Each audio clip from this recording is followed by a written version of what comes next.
Hare Krishna, welcome, thank you for joining. Let's start with Radha Madhav.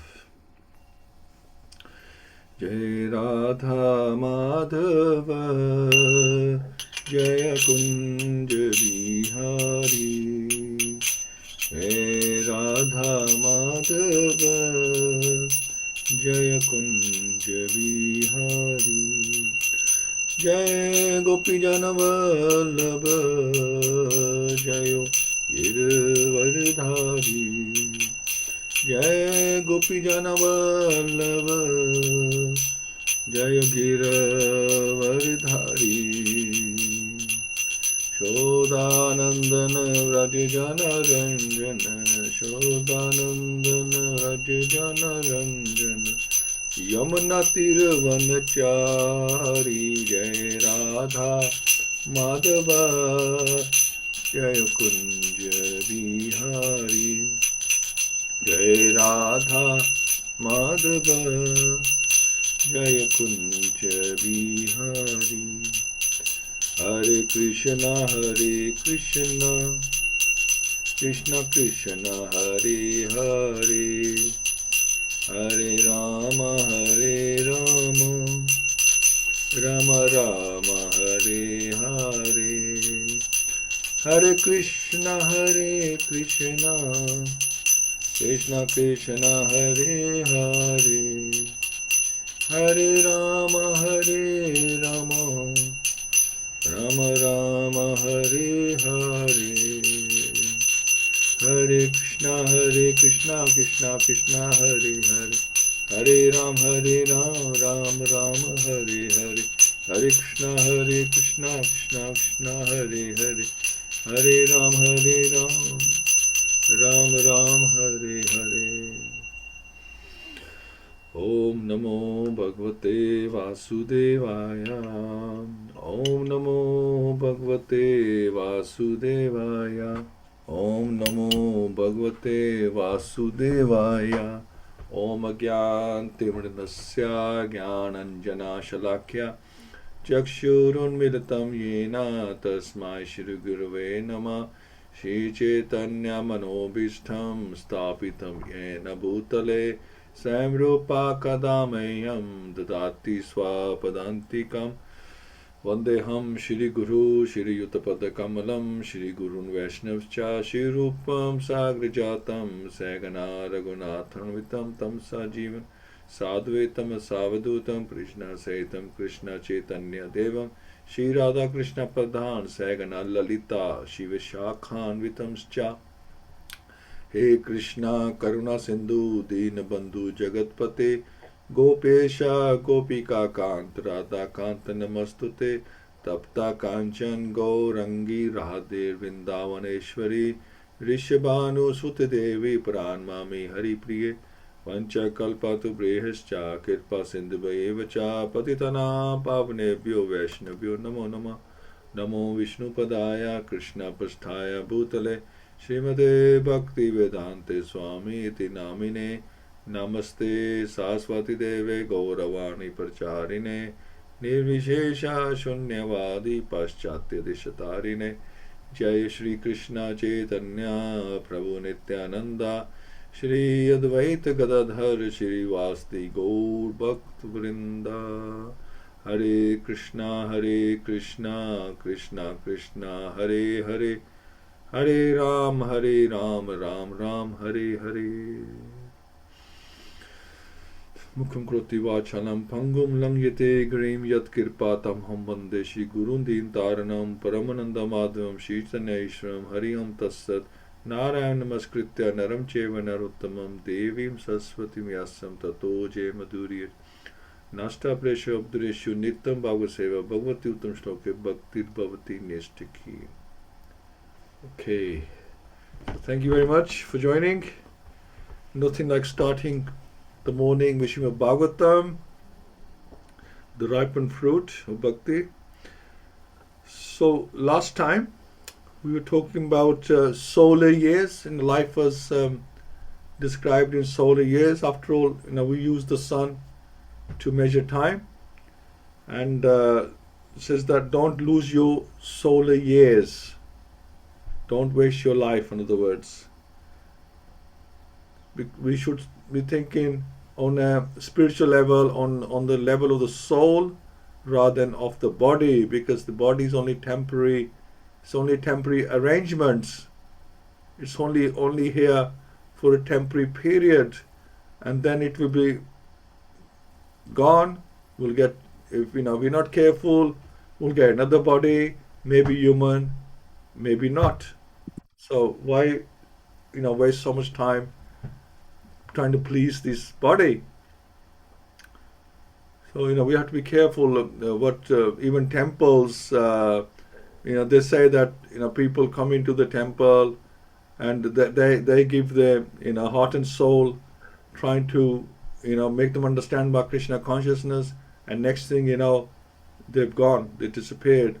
Or you have like students studying the local university, they come down and you do so much for them, you help them, but they're never there for any return to do anything for the temple. So you have to be like intelligent in where you dissipate your energy, where you spend your time, help those that are going to give some return to the temple. It's like the same thing really with the body. You got to look after it, that's fine, you welcome it, you look after it, but not overdo it that we forget the core task, which is the soul, that we got to, because the soul is going to be there always with us, or we are the soul, and so we need to be committed more to the soul than to the body. And we should take association of the right people. Who are the right people for association? The ones who glorify Lord Krishna, or like-minded. If we are trying to do bhakti, then we need to associate people who are also interested in bhakti, not the association of those who are taking you away from bhakti. So we have to be very careful that we are associating with those people who add value to our life, add value to our bhakti.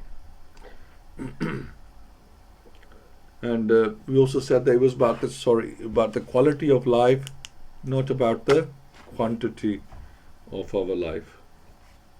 So no point living for hundreds of years if you not really fulfill the purpose of those years, of that body, of that life. What is the point? It's just it's a gimmick. People do live till 100 years, over 100 years, and then they get a card from the king or queen, congratulating them to survive. But what did they do with those 100 years? Yesterday, there's this woman, she's like the great grandmother. So she's great, then grand, and then a mother. So 6 generations she's lived. And they took a picture of all the 6, this baby, the 6th generation just born to the 18-year-old, mother. So like that, So yeah, it's great. It's a good gimmick, right? It's great to see something different. You don't always see, but only point is live till 97 to see all your generations. But what did you really do? Once you're gone, then that connection is finished. It's over. You start a new connection somewhere else with a new family, and you're building new generations somewhere else. These are very, very flashes in time. They mean something, but not everything. Okay, so let's continue with 19. So we got to get our priorities right. That's the main thing.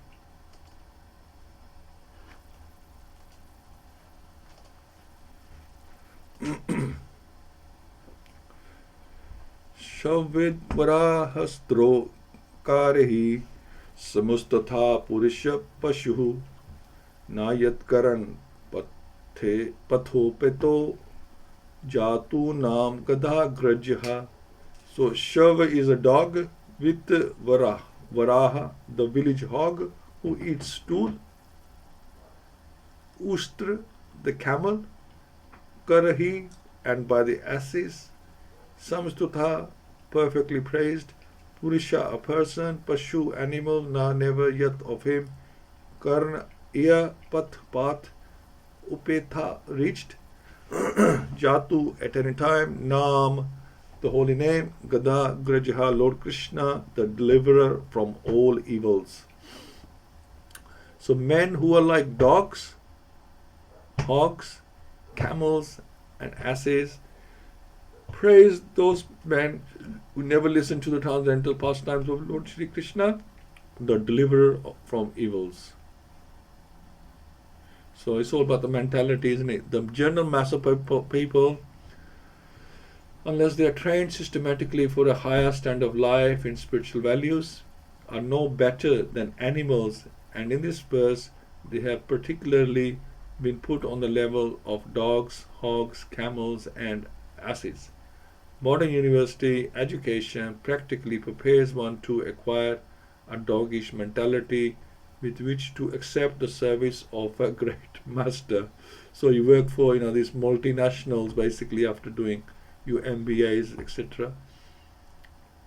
After finishing a so-called education, the so-called educated person move like dogs from door to door with applications for some service, and mostly they are driven away, informed of no vacancy, as dogs are negligible animals and serve the master faithfully for bits of bread. A man serves a master faithfully without sufficient rewards. So similar kind of scenario. Persons who have no discrimination in the matter of foodstuff and who eat all sorts of rubbish are compared to hogs. Hogs are very much attached to eating stools. So stool is a kind of foodstuff for a particular type of animal, and even stones are eatables for a particular type of animal or bird. But the human being is not meant for eating everything and anything. He's meant to eat grains, vegetables, fruits, milk, sugar, etc. Animal food is not meant for the human being.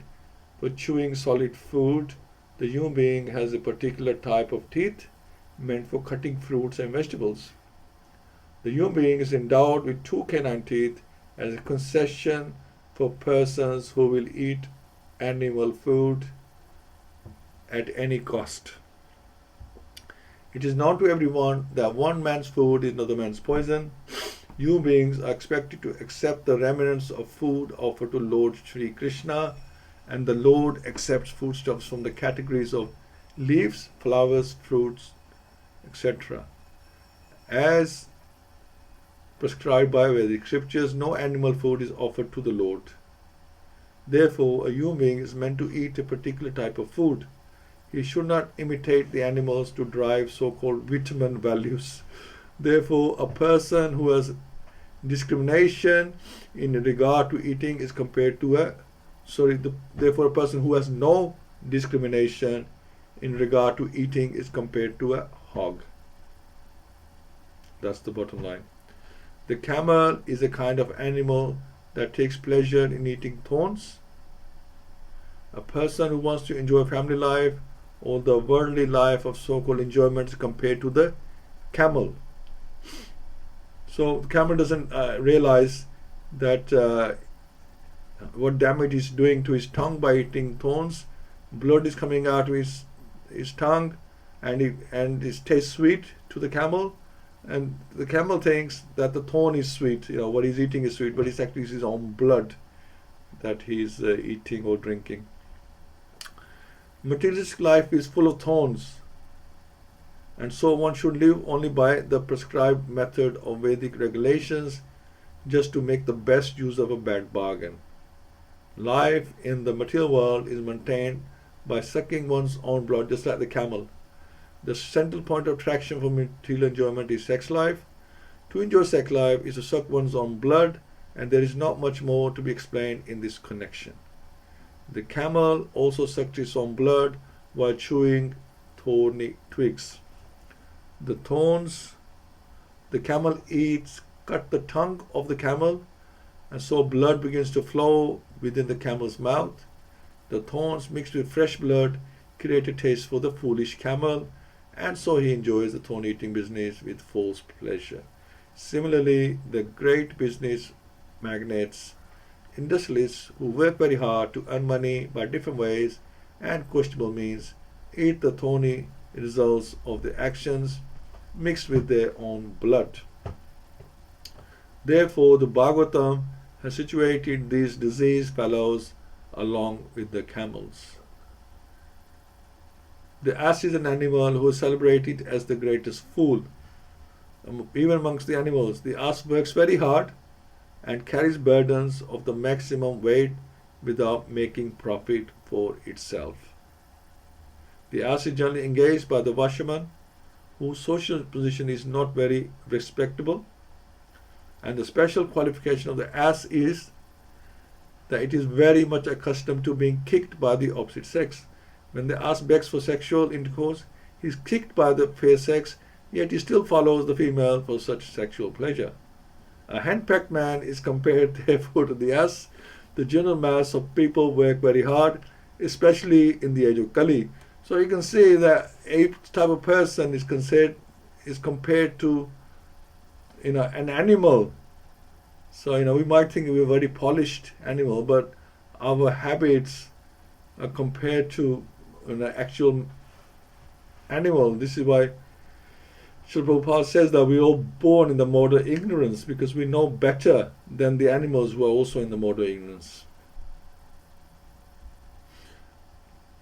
In this age, the human being is actually engaged in the work of an ass, carrying heavy burdens and driving thela and rickshaws. The so-called advancement of human civilization has engaged a human being in the work of an ass. The laborers in great factories and workshops are also engaged in such burdensome work. So we are basically all beasts of burden. That's what we are. And after working hard during the day, the poor laborer has to be again kicked by the fair sex, not only for sex enjoyment, but also for so many household affairs. So Śrīmad-Bhāgavatam's categorization of the common man without any spiritual enlightenment into society of dogs, hogs, camels and asses, which we've all discussed, is not at all an exaggeration. It's just that we don't think about it. We just continue with our lives thinking it's all normal. The leaders of such ignorant masses of people may feel very proud of being adored by such a number of dogs and hogs. That is not very flattering. The Bhagavatam openly declares that although a person may be a great leader of such dogs and hogs disguised as man, if he has no taste for being enlightened in the science of Krishna, such a leader is also an animal and nothing more. He may be designated as a powerful, strong animal or a big animal, but in the estimation of Śrīmad-Bhāgavatam, he is never given a place in the category of man on account of his atheistic temperament. Or in other words, such godless leaders of dogs and hog-like men are bigger animals with the qualities of animals in greater proportion. So the picture is painted here.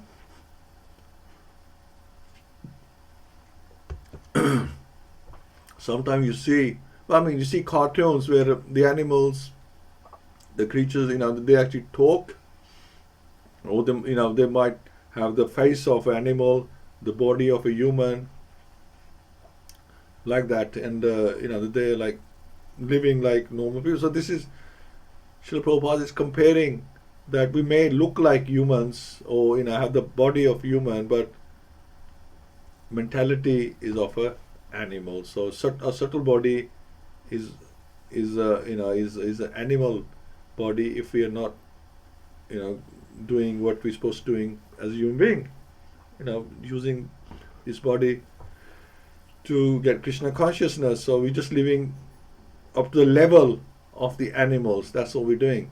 So if somebody says that I don't know about religion or Krishna consciousness. Why you don't know? Because my parents really want into into religion or into spirituality. They weren't following anything.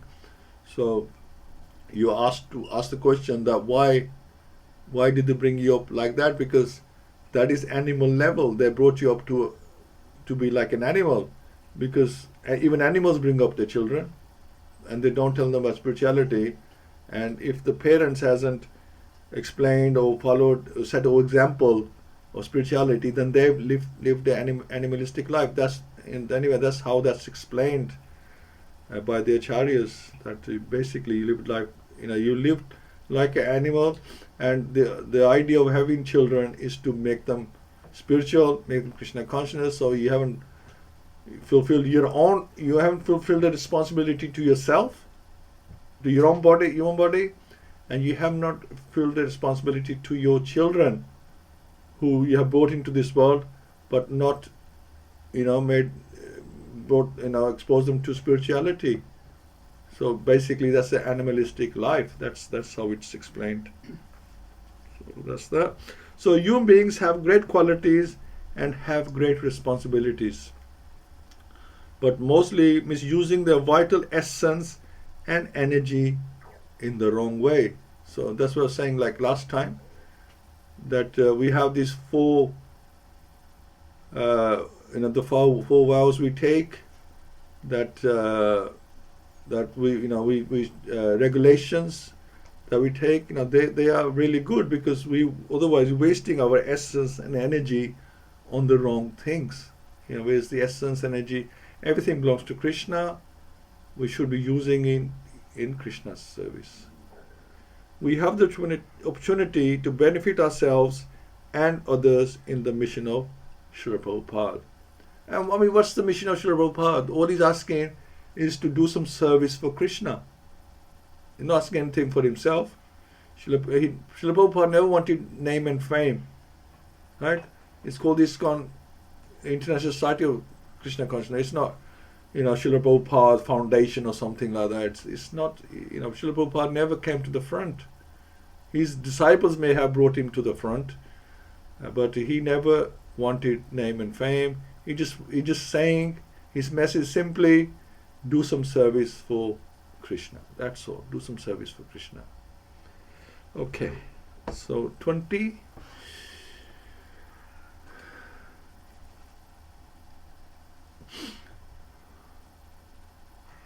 Bil battorukram vikramam ye na shrinvata karan pute narasa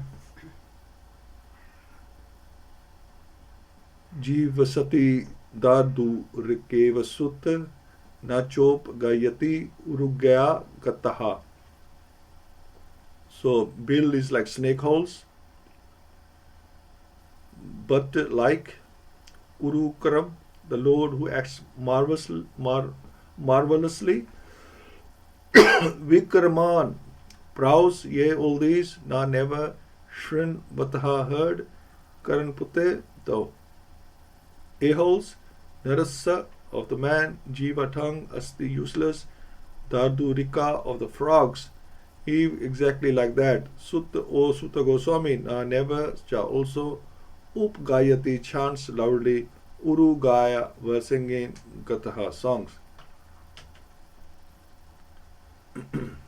So hopefully we're all following Krishna consciousness, but including myself, we should sort of examine ourselves, reflect that which animal are we imitating, because we can do it subconsciously.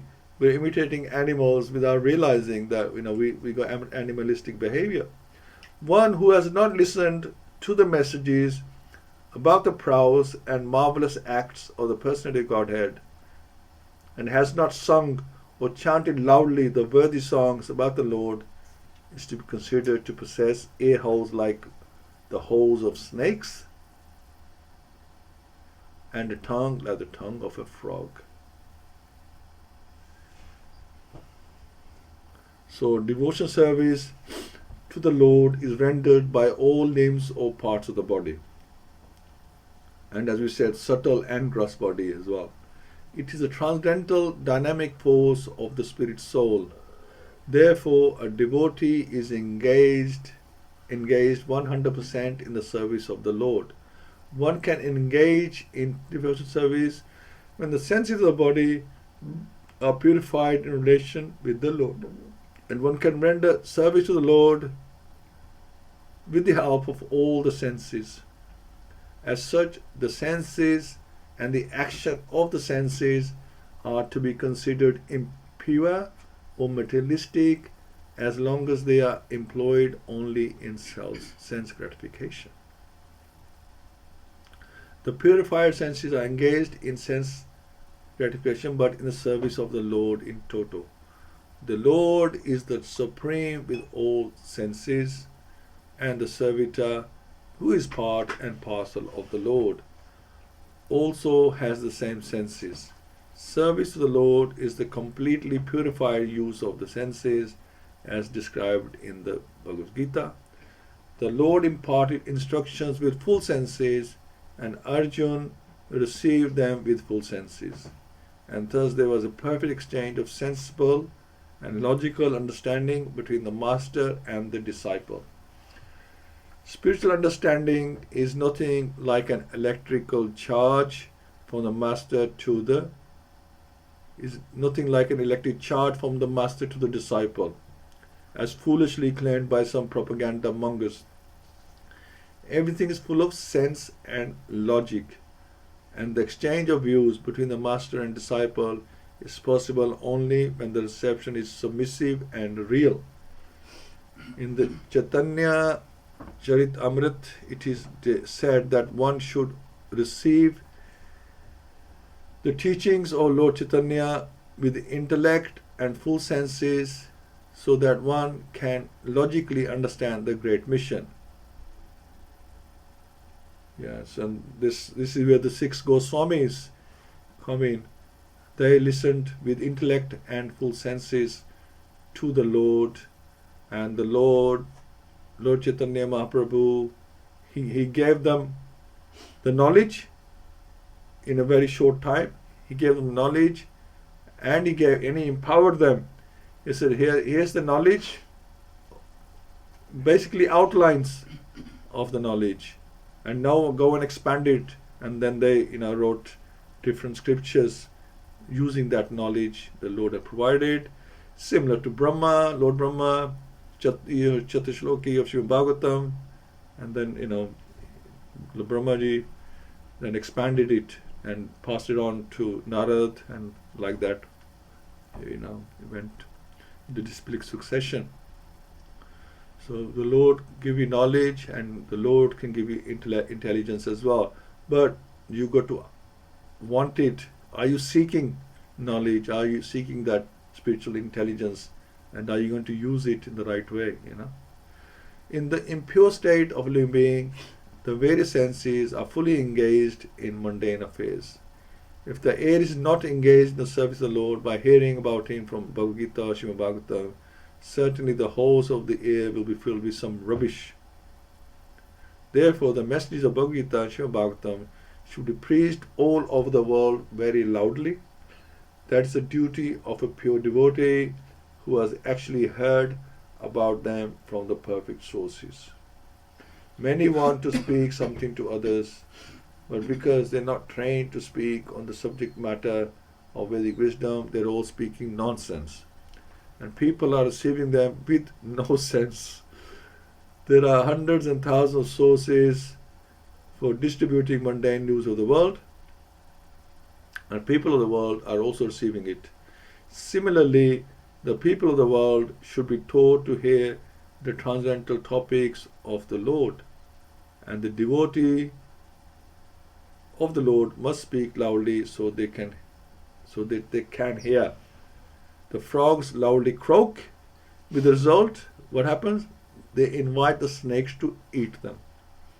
The human tongue is specially given for chanting the Vedic hymns and not for croaking like frogs. The word asati used in this verse is also significant. Asti means a woman who has become a prostitute. sati and asati. So prostitute has no reputation for good womanly qualities.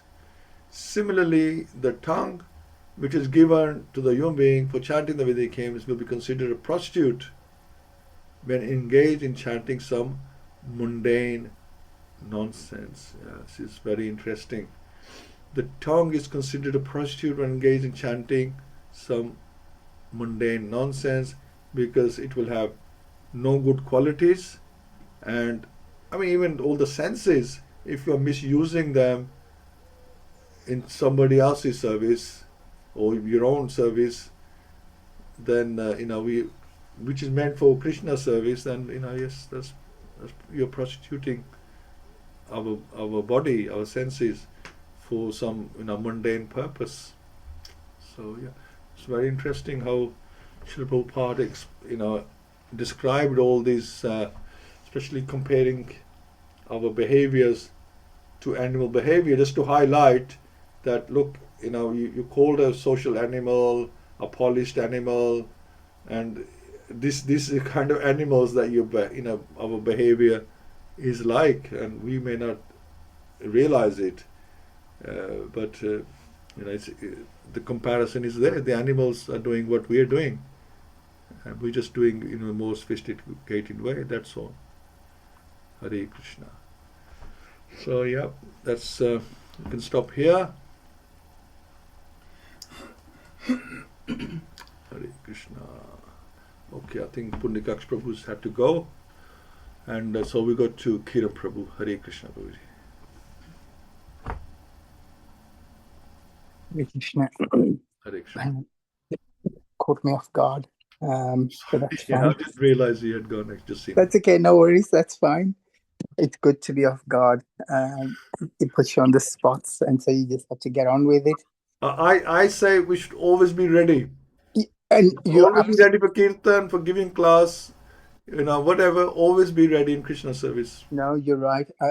I'm a firm believer of sink or swim, and adversity makes you or breaks you, and I refuse to be broken. And so yes, today is a solar eclipse. We are measured by solar methods of time, and so time is of the essence. But little do we realize that this time that we have been blessed with, we need to utilize so wisely that we have not given our attention and time to what's important. The service of the divine, the service of Krishna is the most important thing. Yet we are no different to those animals, dogs, asses, camels, which get gratification from the basic needs, such as mating, eating, and just wandering around as we do. We're no different because we work. We don't see God as our master. We see our chief executive or the director as one who we have to pay homage to. These are just foolish people because they've got, all you're doing is filling up their bank balances as well. And unlike in my days, you did a 7-hour day. Young people now do a 24-hour day to keep Jeff Bezos's and Elon Musk buying rockets and football stadiums. And we eat rubbish, we eat cardboard. My children are into, what do they call it, proteins. I say you get it from dal and other things, which we have been eating daily and regularly. But no, they need the stuff that is manufactured by the multinationals. And that is the foolishness of society. Yes, it's like that camel who eats its thorns, who eats and sucks the blood that the thorns emits. And hence, what is the difference? We are chasing tinsel and trash. One car this year, another one next year. This home this year, a better luxurious suite next year. 46-inch TV, a home by the sea. What next? It's just sense gratification. Which animals are we imitating? These are just animals, and we have those animalistic tendencies of accumulation. We don't purify our hearts, and we don't purify our services, because that is the essence of what we need to do. Learn from Guru, be a good disciple.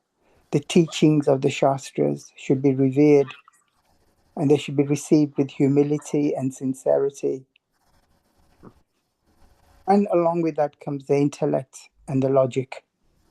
The intellect has to be used wisely and put it in a chronological order, that these Shastras weren't just thrown together like a chemical formula. They were so sophisticatedly distilled so that people like Srila Prabhupada, who's the master pharmacist, distilled it for us. He gave us the polished version. And none of the literatures from other religions are as deep and detailed as ours is. The knowledge of our Shastra should be used wisely.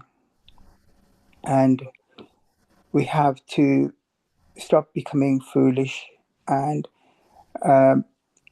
focus on becoming transcendental humans, such that we are liberated in this lifetime.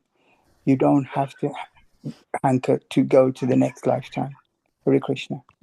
Hare Krishna. Thanks so much. Yeah. So Srila Prabhupada, when he came to the West, he explained to them that at this age, I've traveled a long way at this age, so I haven't come all this way here to fool you people. What I'm telling you is real. It's very much real. It's very much a science, and this is the real science that and it works. So I didn't come all this way just to waste my time. I've come to really give you something very important.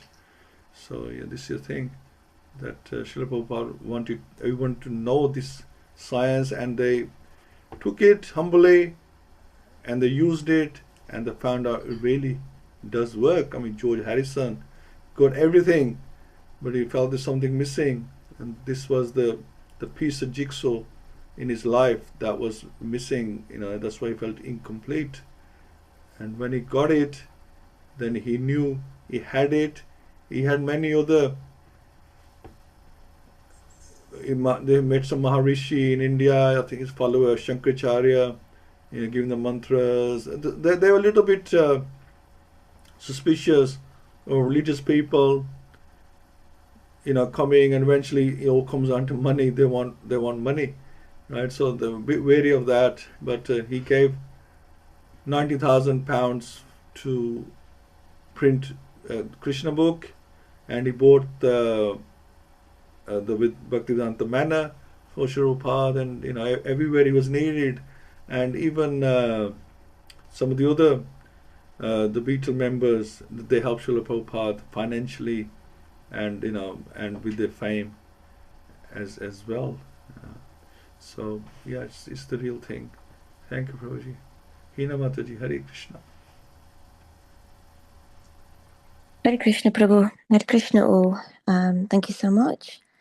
Yeah, really like these animal analogies. And I was wondering about why Srila Prabhupada actually chose these specific animals. And I was just read. I had a quick look and read that base as well, just to see if there's anything else to help explain why did he pick these particular animals. And it's quite interesting. So the dog I found is basically symbolic of somebody who is overly dependent to their master. And I think the symbolism here is that being a master of your senses, essentially. I'm not master of your senses, being under the control of your senses. So one being loyal to sense gratification. And then the hog is very much eats anything. There's no discrimination. So that again, that it's not able to differentiate what might be spiritually good for us versus something that may not be good for us. And then you've got the camel. And this one is very much, the camel reminds me of somebody who's like, the mentality is ignorance is bliss. Despite being in pain, they are still trying to get little pleasure.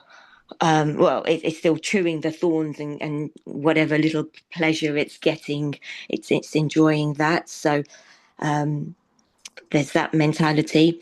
And then finally, the ass, who works hard for others, generally. Usually it's a harsh person, a harsh master, but they lack any spiritual understanding, essentially. They just keep going regardless. Very similar to the camel mentality. And I guess the commonality with all these analogies here, which try to represent types of people's mentalities, is that these people lack any, it's almost like Krishna's name and Krishna's pastimes will never enter their ears in a serious, almost receptive way. They have no taste for bhakti. So unfortunately, it's quite sad. Unfortunately, they miss the opportunity, essentially. And you're spot on, Prabhu. Almost like we almost have to assess ourselves to see which of these mentalities are still within us, and that we need to weed out. But those were my observations. Thank you so much, Hare Krishna. Thank you, Mataji. Yeah, I mean, they doesn't reach the ears because they're not seeking, right? So you have to be a seeker. You have to want, you have to want it, and then it will seek and you shall find. This is the issue. I mean, even the Westerners, they were seeking something, and they're looking around. A lot of them went to India. They had come to India to find, but when they found it, they knew they found this is what they were looking for. There's so many other things, but they weren't convinced. So you have to be looking for it. Only then, you will appreciate it, right? Otherwise, you can't appreciate something if you don't have any value for it. You're not looking for it. You will not understand it. Yeah, you will just bin it, basically. Thank you, Mataji. Okay, Pri Mataji is listening only. So we go to Vijay Prabhu and Mataji with Hare Krishna Prabhu. Hare Krishna. Hare Krishna, everyone. Yes, I was thinking that sometimes when you tell people that these animals are sort of lower level or no sort of real goal in life, then people think, oh yeah, well, I want to be like that. They think, I want to be a dog, or wouldn't it be wonderful to have a master and just not have to do anything. And they want to cling on to that idea that these animals are actually a fantastic thing. I think maybe it's due to we've gone through these births and cycles, and maybe we're clinging on to some previous so-called enjoyment, and we think that that's good. But the main point is here that if we're not sort of glorifying someone who's the real deal, we are just like animals and low level, and we've got senses. Animals have got senses, but they're being wasted. They're not used in the right way, in the right service. I think people don't realize that. Hare Krishna. Hare Krishna. Yeah, what you mentioned about the dog. Yeah, so this one Westerner said to Srila Prabhupada that what's wrong with being a dog? I would love to be a dog in my next life, because Srila Prabhupada explaining that whatever you're thinking of at the end of your life, that's what you'll become. A cat or a dog, whatever you're thinking about, that's what you'll become. Your consciousness will be carried to that. And he says, I want to be a dog in my next life. And Prabhupada said, well, I'll give you my blessings if that's what you want. But I was thinking that this person is thinking from the point of view that the dogs in the Western society, they were so taken care of and pampered, and they can sit with their owner. They get, nowadays there's such a big market for special dog foods and vitamins and all this and that. But you might come back as a dog and you were pampered by your master, but you don't know where this dog will be living. Could be living in countries where they actually torture and eat the dogs. It doesn't mean necessarily you're going to come into a rich family, rich house, and enjoy the luxuries with the masters. You could be, a stray dog on the street. Could be a dog who's eaten by people. So there's no guarantees, what kind of dog you will become. So be very careful. Thank you, Prabhu. Mataji, Hare Krishna. Hare Krishna, Prabhuji. Hare Krishna, everyone. Main point from these verses I just thought is like I said, as a human person not engaged in hearing or remembering the Lord, the person is like animal. So you have to work on it, like you have to listen to scriptures and doing all the, otherwise you're wasting your time, like if you're not glorifying the Lord. And you have to use your ears to listen, and you have to use your tongue to take Krishna Prasadam and helping and chanting and remembering the Lord.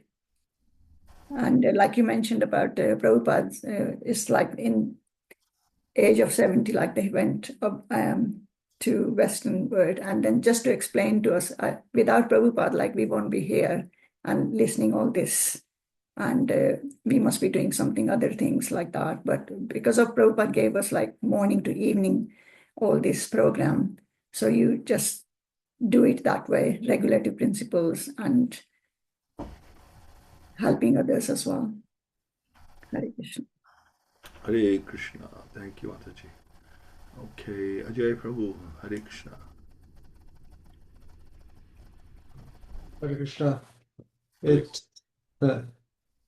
So these comparisons turn up quite often from Prabhupada. I think Prabhupada is just trying to stress to us just that, but if you are in that animalistic sense of thinking, you are the difference is essentially between you and an animal. Then is that an animal has 4 legs, and you have 2 legs.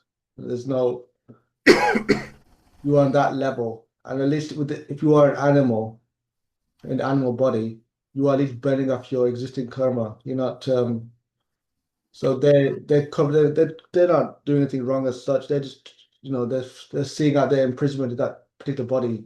Whereas you, especially in this human form, this is the real opportunity that you burn off the good and the bad karma. You're not making use of it, so you are really at fault for wasting this great opportunity. And then that's why these very pertinent examples are given, like the hog, for example. It's just you just think of it from just just from a point of view that it's very.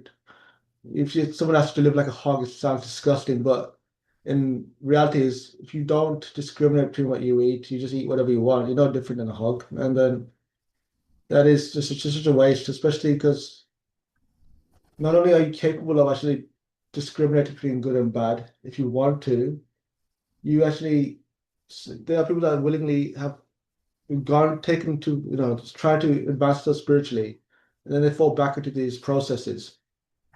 It shows that the foolishness can happen at any time, even if you have been in some spiritual practice. That's a problem where you don't fully understand what you're trying to do, or you fully appreciate what you're trying to do. You actually appreciate the importance of the situation, why Prabhupada, and also, actually came to the West and such, because it is a real, if you talk about this as a golden age of Kali Yuga, this is a real opportunity to actually take advantage of this. you can't guarantee the next life is going to happen. So that's why, yeah. So it's important that we don't waste the opportunity. It's the animalistic tendencies can creep in very easily if you're not careful, and then another life's gone, and then next life you don't know what's happening, and that's why it's always wonderful when you see devotees that take to it very quickly, especially at a young age, because that shows that they're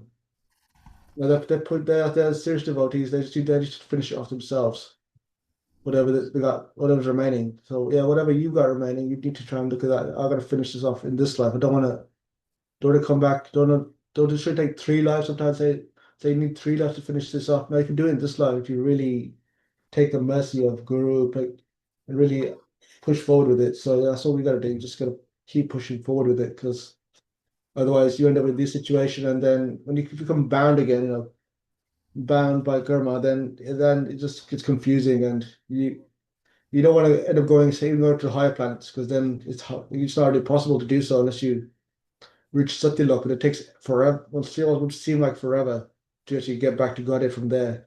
It's so much easier to do it from in this world. So it's this is the opportunity. We just got to take it. Hare Krishna. Hare Krishna. Thank you so much. Adharani? Hare Krishna, everyone. My pranams to all of you. Yes, Prabhupada has told us that human life is the launching pad for bhakti, and we are on the launching pad, literally, all of us. Now, are we serious enough about our commitments to this mission to surrender ourselves to Krishna through bhakti? When they say surrender yourself doing what? Surrender yourself in service of Krishna. And Krishna's demands are very, very minimal if you think of the Maya around us. He's not asking for any great resources from us, or any great wishes which we can't fulfill. He's just asking for some personal service on day-to-day basis, which we do anyway of ourselves, when we eat, when we just say something or hear something. All he's asking is just bring me in the center. And today's solar eclipse, and I was reading somewhere that it's very important. There'll be a lot of change in people, in different, like they say in the sun signs, there'll be a lot of change in people, change for betterment. Because they say it'll be like an awakening inside people's hearts, their psyche and their thinking. As we know, the golden period of bhakti, they say, like it came when the golden avatar Chaitanya Mahaprabhu came 500 years ago. Now it is on, and this eclipse which is today, they were saying that it is not going to repeat itself in this country till 2081. So who is going to be there till 2081? So it's a big thing, and since we are doing the bhakti of Lord, so we should have a little bit of introspection today, that where we are with regards to the different animal behaviors mapped out by Srila Prabhupada in these verses, that some of us, if you are thinking like this, if you are hearing like this, then you are a certain animal and this and that. So I think we don't have to ask anybody's validation for anything. We can just give ourselves marks today, that okay, with regards to these verses where we stand, and just pray to God that by certain weeks or certain months in the future, that when we introspect again, that we would have made ourselves little bit advanced from where we are today. So these verses are actually testing us daily by giving us a new challenge, that okay, this, where you stand with regards to bhakti in this situation, in this circumstance. And Srila Prabhupada, like you all have also said earlier on, that what a genius he was. I don't think even a genius word is the right word for Srila Prabhupada, that he matches the ancient verses. They are like eternal verses. Bhagavatam is never gone. It keeps coming back and again. Okay, it hides itself from certain time in the society. So these verses are compared to the contemporary life. That is such a wonderful thing. And this is how, that is how we connect to Srila Prabhupada. Srila Prabhupada wrote all this 50 odd years ago, and still these analogies and these thoughts, they are ever fresh. So yes, we will pray today that Srila Prabhupada and all the parampara and all the gurus, acharyas, the bona fide ones, they bless us to be engaged in Krishna's service, in Krishna's bhakti, and so we can make the most of this life, and we don't have to come back to go through this grind of human life, which is really, really torturesome. Okay, as us' life is hard, the animals' life is hard, but they are better than us in a way that they don't know what they are, just doing with instinct. They're not suffering.